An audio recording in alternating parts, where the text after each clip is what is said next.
Olá, sejam todos bem-vindos.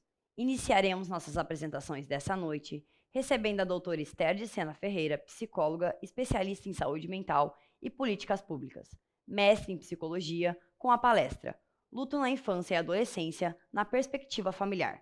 Com a palavra, professora Esther. Olá, bem-vindos ao primeiro seminário virtual sobre perdas e lutos. Eu me chamo Esther de Sena, sou professora e psicóloga e vou estar abordando a seguinte temática: luto na infância e adolescência na perspectiva familiar. Então, o que falar sobre esse conceito? São conceitos extremamente complexos, especialmente quando a gente fala de infância e adolescência. Intervenções com crianças e adolescentes, eu costumo dizer, por trabalhar na área há um tempo, com atendimentos especificamente a adolescentes, que quando se trata de luta, a gente está falando de especificidades e percepções de mundo e relações com essa perda totalmente diferenciada do que acontece com um adulto. A criança em si, ela tem uma perspectiva ainda muito imaginária e fantasiosa no que diz respeito à questão do luto. O adolescente, ele tem uma elaboração um pouco mais palpável, né? Já que a gente vai citar um pouco, né, sobre as questões, sobre as fases do Piaget, o adolescente ele já consegue internalizar e compreender a questão do luto, né, a perda de um ente querido ou de alguém muito próximo, como algo que diz respeito a uma separação, né, onde ele não vai ter mais contato com aquele sujeito, onde ele sabe que, de fato, é universal, não é reversível, né, então ele tem compreensões outras que na infância ainda não é muito claro. A morte apresenta-se como um grande desafio intelectual vital à mente da criança, e para a evolução conceitual da morte, caracterizada inicialmente por uma unidade pré-temporal e pré-casual, que, aliás, engloba tanto a vida quanto a morte. Este estado perceptual inicial da criança que torna sua compreensão dos três componentes básicos do conceito de morte: universalidade, não funcionalidade e irreversibilidade, tão distante da do adulto. Então, assim, são esses três conceitos que é importante a gente estar discutindo, porque a criança ela não entende, na verdade, a morte como algo universal, ou seja, vai acontecer para todos em algum momento da vida.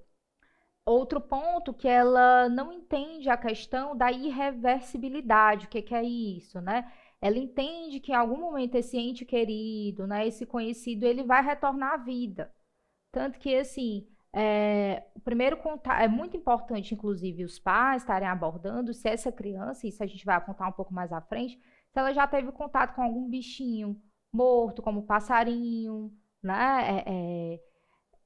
Bichinhos como formigas, né? Bichinhos, o cachorro, um pet, né? Se ela já teve contato com isso e qual o sentimento dela em relação a isso, para ela entender que, de fato, né, a morte ela faz parte de um ciclo da vida e essa compreensão a criança ainda não tem.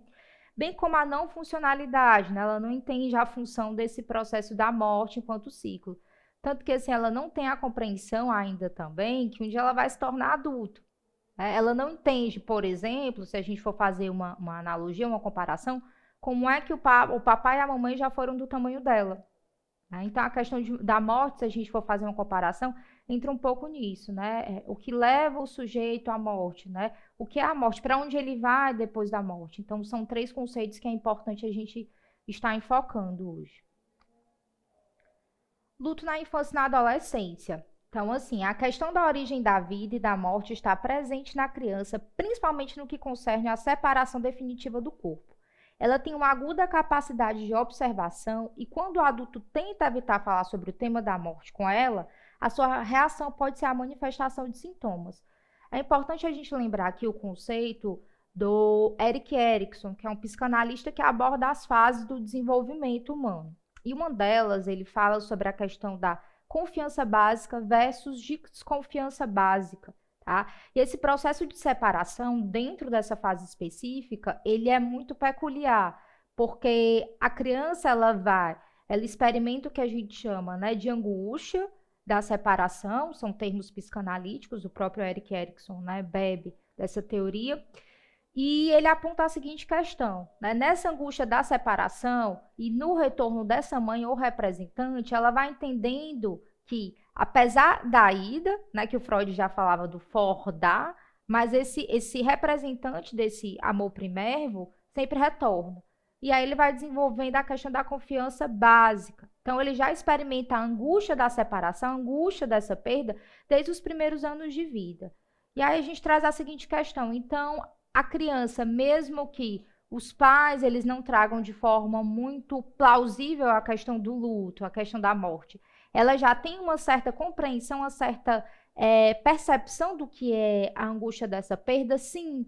Tanto que em processos psicoterapêuticos, se a gente for parar para pensar, a criança ela elabora isso, ela tenta elaborar isso através das brincadeiras, através do pintar, pequenas falas, né, que acabam escapando dentro do processo e que faz com que ela perceba, né, traga, na verdade, esclarecimentos de que ela percebe o que está acontecendo, só não foi muito esclarecido para ela esse processo da perda. Por exemplo, uma criança de 3, 4 anos que perdeu, né, um pai, uma mãe, uma avó ou uma tia, e não foi muito claro, não foi esclarecido para ela o que houve, né, com esse ente querido nesse processo de perda, privando-a, né, daí aos rituais, como o enterro, o velório, né, o próprio caminhar desse processo da doença ou do desastre, a depender do que esse ente querido faleceu.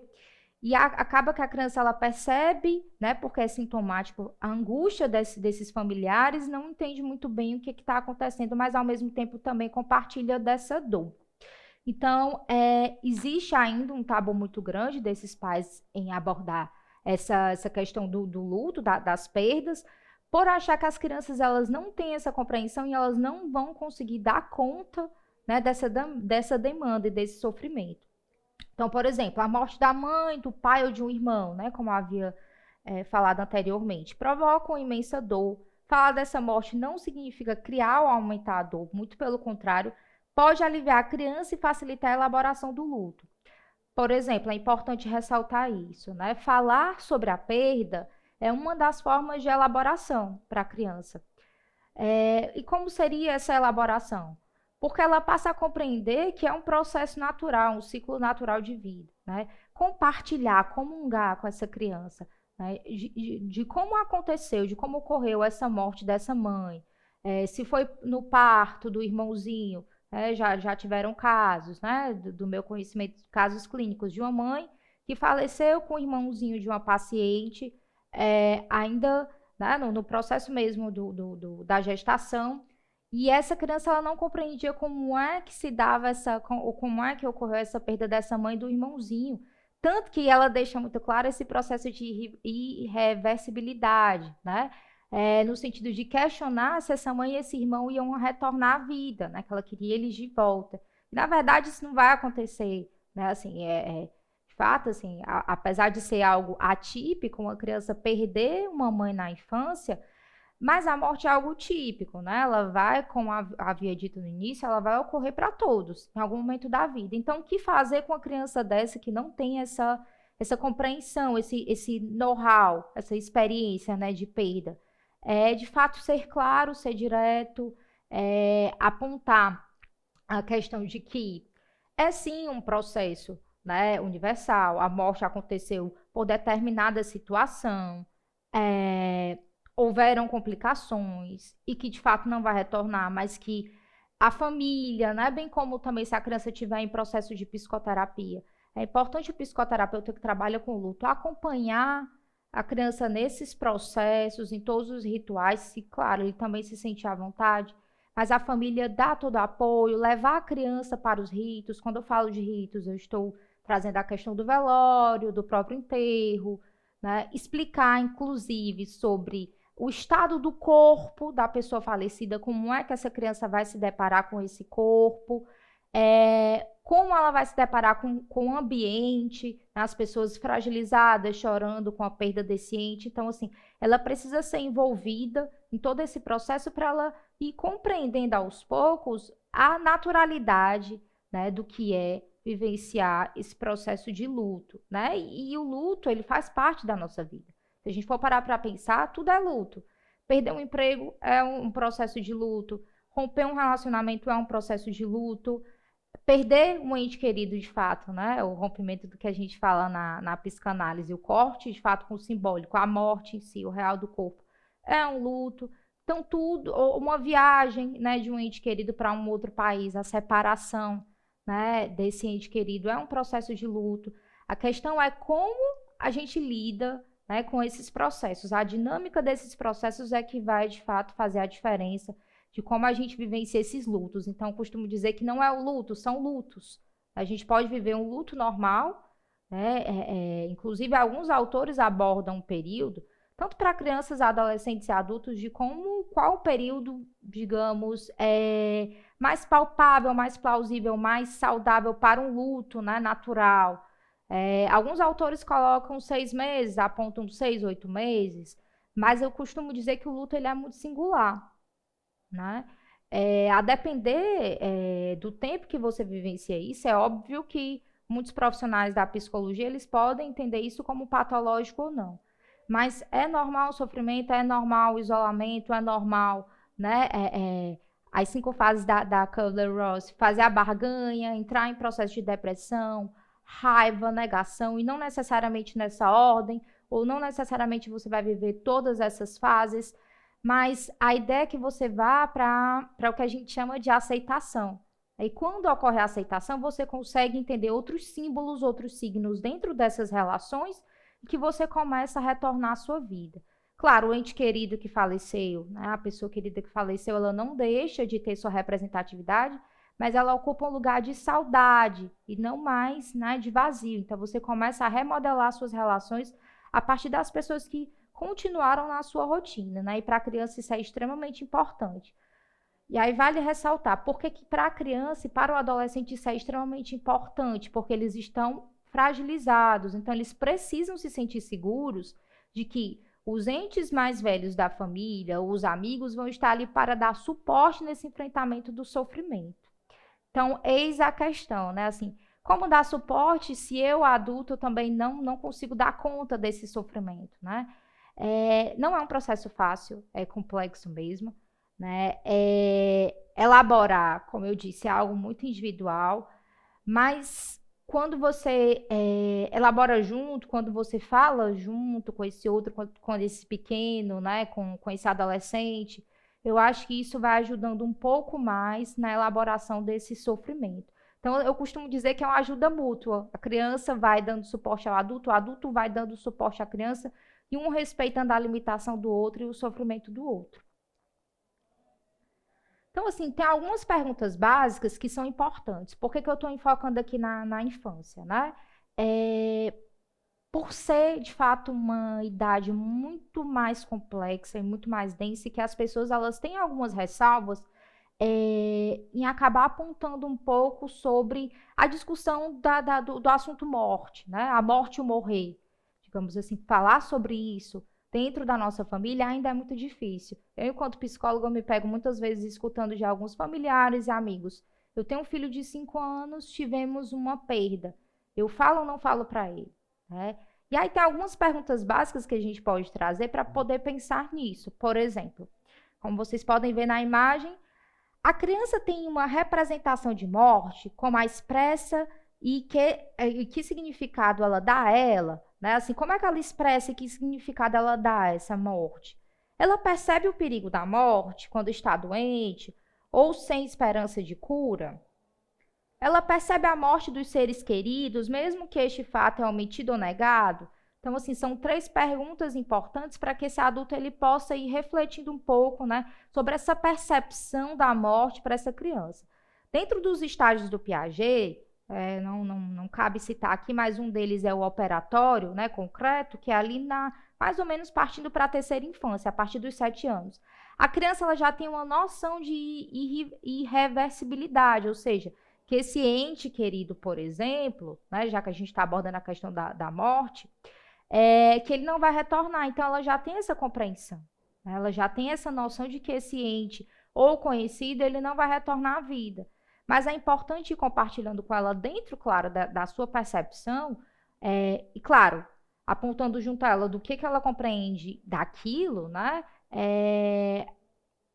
Essa notícia, essa comunicação da má notícia, de que a sua avó faleceu, de que o seu avô, né, felizmente, né, estava muito doente por um determinado tempo e não resistiu à doença e veio a óbito. Então, assim, chavões como virou estrelinha no céu, Papai do Céu levou, ou agora mora na eternidade, né? Eles não são realmente saudáveis, não é salutar para essa criança, tá? Para que ela possa ir entendendo de fato o que é esse conceito da morte, né? Vivenciar o próprio luto. Então, assim, essas questões muito fantasiosas que muitas vezes a gente utiliza para proteger a criança, na verdade não está protegendo, né? Está postergando ali uma dor que vai surgir de alguma forma. Como eu disse, seja em desenho, seja em um choro escondido, seja em alguma brincadeira. Tem algumas brincadeiras que essa questão da perda ela fica muito clara, como o mocinho e o bandido, esconde-esconde, pega-pega, né? Tem uma representatividade aí dessa questão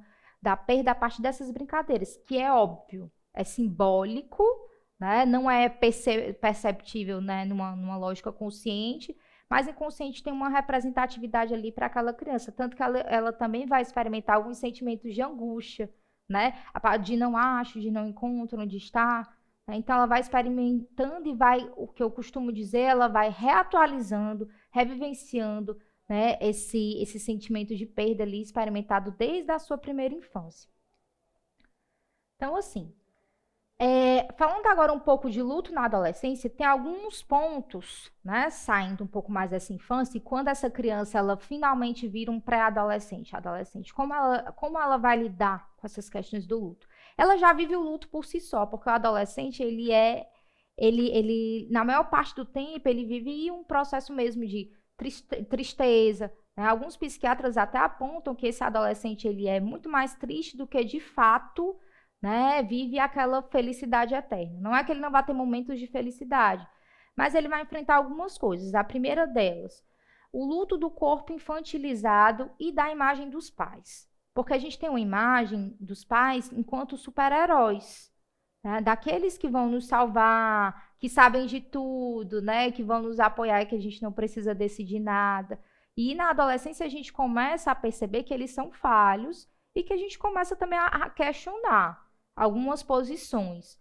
Outro ponto é a questão de que o meu corpo anterior já não me pertence mais, agora é um corpo que eu não reconheço. Tem até algumas músicas do Arnaldo Antunes que ele traz a questão de não vou me adaptar, a questão da mudança, né?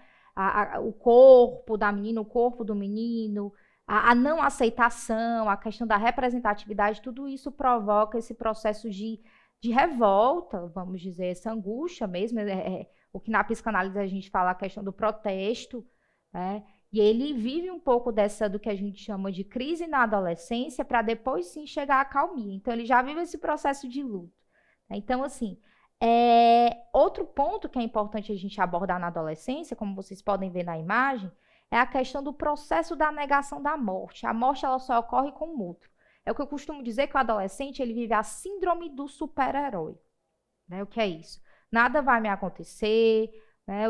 O que os meus pais falam é bobagem, eu não vou morrer, eu já fiz coisa tal e nada aconteceu. Então, eles têm essa imagem de que vai acontecer com o outro e não comigo, né?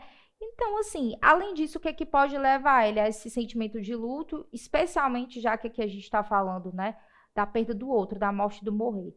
Já que ele experiencia todos esses movimentos de perda, né, de mudanças e que causam naturalmente um luto, uma crise normal na adolescência, como é que seria essa questão da perda? Como é que o adolescente iria lidar com isso, né? Primeiramente vem todo aquele movimento também de revolta, né, de protesto, de não aceitação. Ele já tem noção de que esse outro não vai voltar, ele já tem essa noção de que a morte é universal, ela ocorre com todo mundo. ele experimenta um sentimento de que ele pode perder outras pessoas ao redor dele, né? Além do que, assim, apesar de ainda não ser muito claro de que isso pode acontecer, ele fica tentando buscar justificativas do porquê dessa morte, né? Por quê o pai faleceu? Por que essa mãe faleceu nesse momento em que ele mais precisava, né? Recentemente eu vi uma postagem no meu Instagram de uma determinada pessoa, claro, não vou trazer aqui, que é adolescente, próxima a se formar, e traz a questão, mas por que eu estou me formando? Por que você tinha que partir? Então, um determinado ente querido partiu, né? E ela experimentou essa dor a partir disso, de que esse ente não vai estar presente em um dos momentos mais importantes, que é a formatura dela.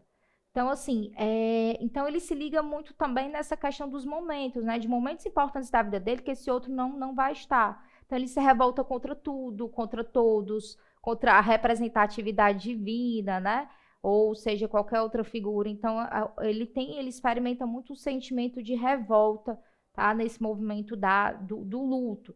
Até que, de fato, né, ele possa ir elaborando e compreendendo que é um processo natural, que acontece com todo mundo e que, obviamente, para a chegada do falecimento desse ente, seja mãe, pai, amigo, vizinho, ocorreram processos até a chegada disso, né? E que poderia ser por outros motivos, mas que é um processo típico, né? Como eu disse, universal, e que um dia vai acontecer mais cedo ou mais tarde com qualquer um de nós. O que a gente costuma dizer que é o real do corpo, né? A gente não consegue lutar. Todos os dias a gente está envelhecendo, então todos os dias a gente está morrendo.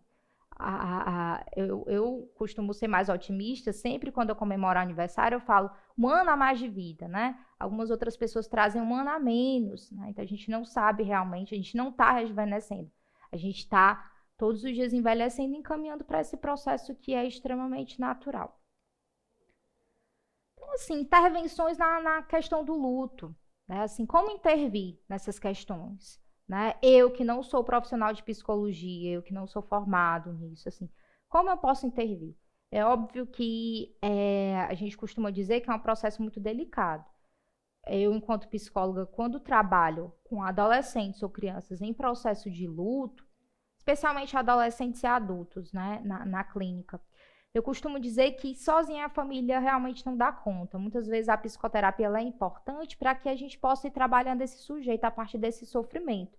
Aí o corpo fala, muitas vezes, assim, esse luto que é adiado, algumas pessoas experimentam o luto adiado, ela vai tentando preencher esse vazio com outras coisas, né? Saídas, amigos, no caso de adultos e maiores de idade, né? Socializar a partir da bebida e outras coisas, e muitas vezes não se permite viver esse processo do luto, né? E esquece que está ali em sofrimento, mas o corpo ele manifesta a partir de sintomas, né? Seja a insônia, a angústia, o medo, a ansiedade, pensamentos acelerados. Algumas pessoas, né, vão para questões mais físicas, a psicossomática fala sobre isso. Dores no corpo, o bruxismo ele pode ser desenvolvido, né, que é esse movimento mais repetitivo, do ranger dos dentes, a questão de dores nas costas, no pescoço, dores de cabeça. Então, o corpo ele vai falando de diversas formas. Então, assim, alguns pontos que são importantes, já que a gente está abordando aqui a questão da adolescência e da infância, né? O que é importante a gente fazer, já que eu não sou, quem não é psicólogo, o que fazer nesse processo imediato da perda? Explicações sobre o velório, enterro, cremação, se for o desejo, né? Desse falecido, se for um desejo mostrado, né? Logo nesse movimento, né? Se for esse movimento de um desejo exprimido em vida ainda, a cremação, explicar também como é que funciona esse processo e que só deve acontecer depois da explicação sobre a morte e o morrer. Então, assim, primeiramente, explicar o que é a morte e o morrer para a criança e para o adolescente é fundamental. Depois desse conceito, aí sim explicar o passo a passo, como é que vai ser a cremação, se vai ser enterro, né? Há muita lógica da criança de que esse ente que vai ser enterrado, ele vai ficar sufocado debaixo da terra, então você tem que ter toda uma explicação em relação a isso também. Como é que vai acontecer o velório, né? Se a família tem alguma crença, se vai ter rituais, né? De alguma religião específica, como é que vai funcionar isso. Então, é preciso que essa criança e adolescente, especialmente a criança que não tem muito essa noção, ela seja participante, né? Seja comungado com ela, compartilhado com ela o que vai acontecer dentro desse ritual.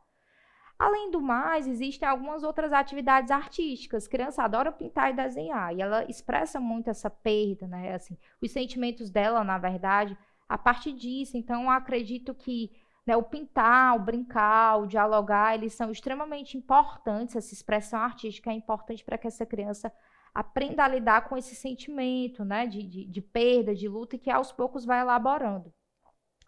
A criança e o adolescente, eles só enfrentam o luto quando pode continuar a vida e também lembrar da pessoa que morreu, né? Eu lembro muito de uma prima minha que perdeu um parente e ela trouxe a seguinte questão, né, para a mãe dela: eu estou com muita saudade. E a mãe dela: você quer retornar à psicoterapia? E ela traz a seguinte fala: basta desenhar que passa. E aí eu mato a minha saudade. Então, assim, foi bem singular o que ela traz, foi bem simbólico que, assim, a partir do desenho eu consigo me conectar com esse outro que partiu. A partir do desenho eu consigo lembrar, né, e coloco ele numa posição de saudade e dou continuidade à minha vida.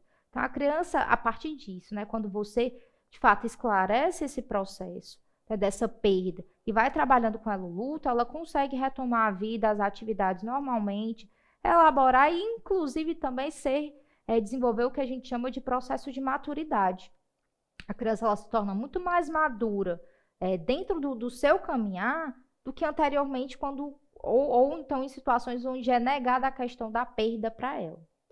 Inclusive, assim, vale ressaltar que quando é negada essa questão da perda, ela pode apresentar ainda comportamentos mais infantilizados. Por quê? Porque ela está tentando buscar segurança, ela está tentando buscar proteção, algo, né, que muitas vezes o adulto ele não consegue, porque também está em processo de sofrimento.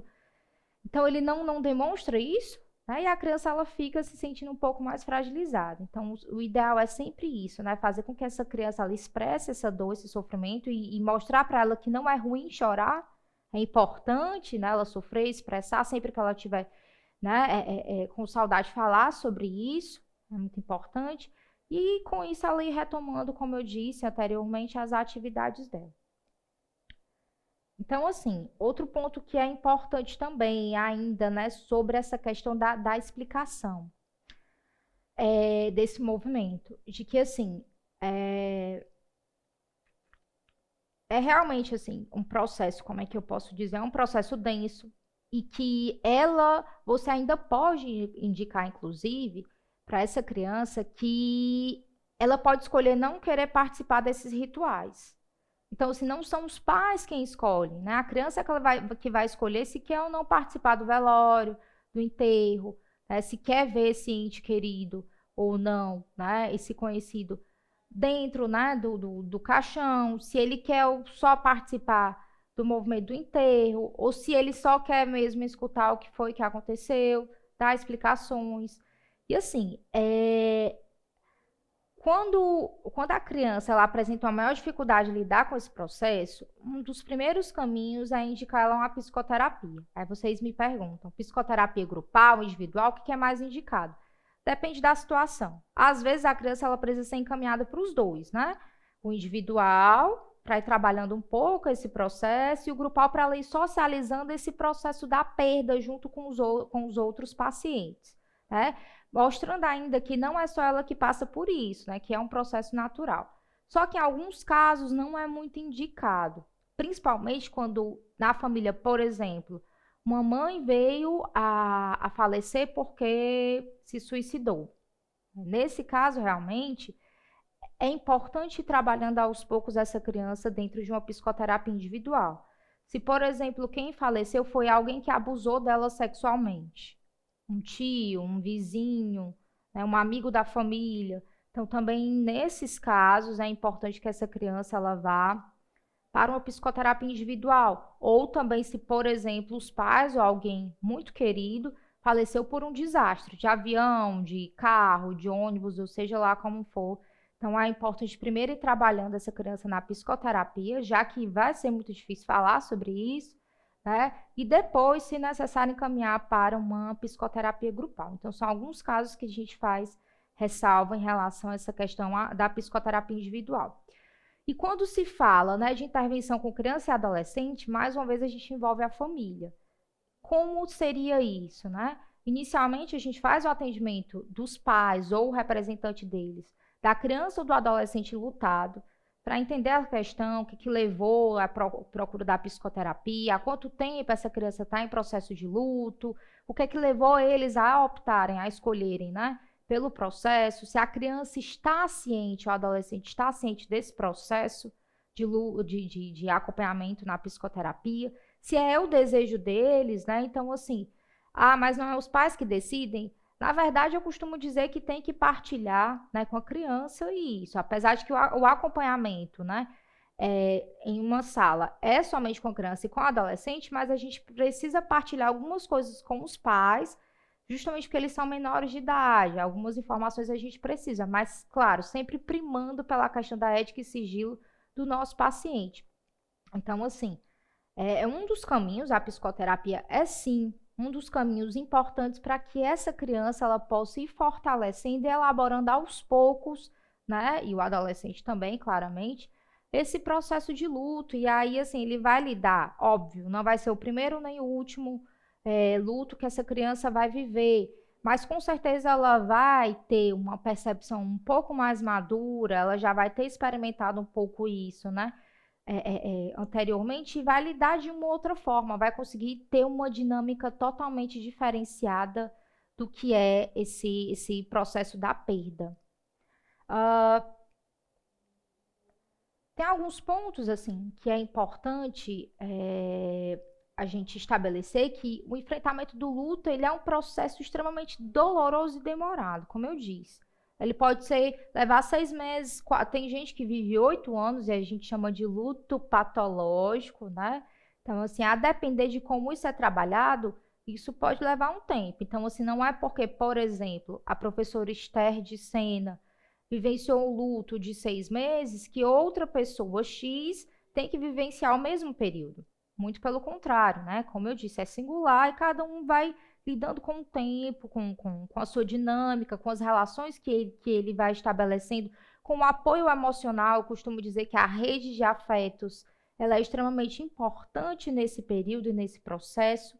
E, assim, quem é essa rede de afetos? Os amigos, os familiares, a comunidade, né? A escola, principalmente no caso das crianças e adolescentes, elas vão contribuir de forma positiva para a elaboração da situação do enlutado. Então, não vai ser de uma semana para outra. Então, é normal se a gente vê uma criança mais introspectiva, uma criança que acabou de perder um pai, mais introspectiva, mais triste, né?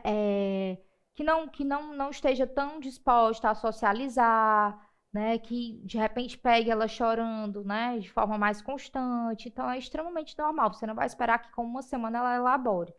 Mas também, da mesma forma que o Joãozinho pode levar 6 meses, a Mariazinha pode levar 1 ano, 2 anos. Como eu disse, a depender de como isso é elaborado. Então, assim, o diálogo, sempre dialogar, é uma das vias importantes para o enfrentamento. Além disso, vão existir várias possibilidades, como vocês podem ver na imagem, né? E como eu já havia citado. As psicoterapias individuais, grupal, bem como o atendimento em uma perspectiva familiar, que é a terapia sistêmica, né? Podem ajudar a elaborar esse processo e essa criança entender que, assim, que o ciclo de vida é esse, é nascimento, desenvolvimento, né? A criança ela vai se desenvolver, vai amadurecer, vai dar frutos se quiser, vai ter filhos se, assim, futuramente ela escolher enquanto adulta, né? Vai envelhecer e sim morrer. E não necessariamente nessa ordem, né? A morte ela pode vir em qualquer período da vida, né? Pode acontecer na infância, o que é mais complexo ainda, na adolescência, na fase adulta, né? Na velhice. O que é muito comum a gente ver é que, assim, ter uma noção de que só quem é idoso é quem morre. Eu costumo dizer, a gente está vivendo agora um período atípico, mas, na verdade, na história ele é cíclico, que é a pandemia do Covid-19. E ela veio nos provar, mais uma vez, que essa questão das perdas, da morte, ela não é algo específico de um idoso. Muito pelo contrário. Bebês de 6 meses a idosos de 100 anos podem vir a morrer, né, em qualquer período de vida, né? E assim, O que explica também por que um idoso sai de uma UTI, né, com 100 anos e um jovem de 30 anos cheio de vitalidade não resiste, né, essa situação de pandemia, uma doença dessa, um vírus desse tão grave. Então, assim, não existem explicações, né, mas o que a gente entende, mais uma vez, o que vale ressaltar é que é um processo típico, né, todos nós vamos morrer, mais cedo ou mais tarde. A questão é como, onde, né? E o que a gente pode fazer é primar sempre pela prevenção, eu costumo dizer prevenção e promoção da saúde, determinados cuidados para tentar alcançar essa longevidade, mas entendendo que, assim, e vivendo e experienciando esse processo da vida como um ciclo, entender que a única certeza que a gente tem é a morte.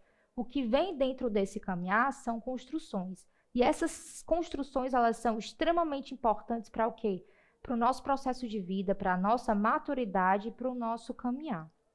Então, eu encerro aqui minha fala. Foi muito importante estar hoje, né, abordando essa temática que é tão relevante para a sociedade, que é pouco discutida por ser um tabu, na verdade é um tabu ainda para a sociedade, mas que ela precisa ser discutida, né? A gente precisa naturalizar esse processo como a gente fala sobre qualquer outra coisa. Então, assim, falar sobre morte, falar sobre morrer, é mais uma vez, né, implicar sobre a vida, né, sobre um processo de vida. Grata. Gostaríamos de agradecer à professora Esther. Muito obrigada por sua participação. Teremos um pequeno intervalo e voltaremos com o nosso próximo convidado. Até já!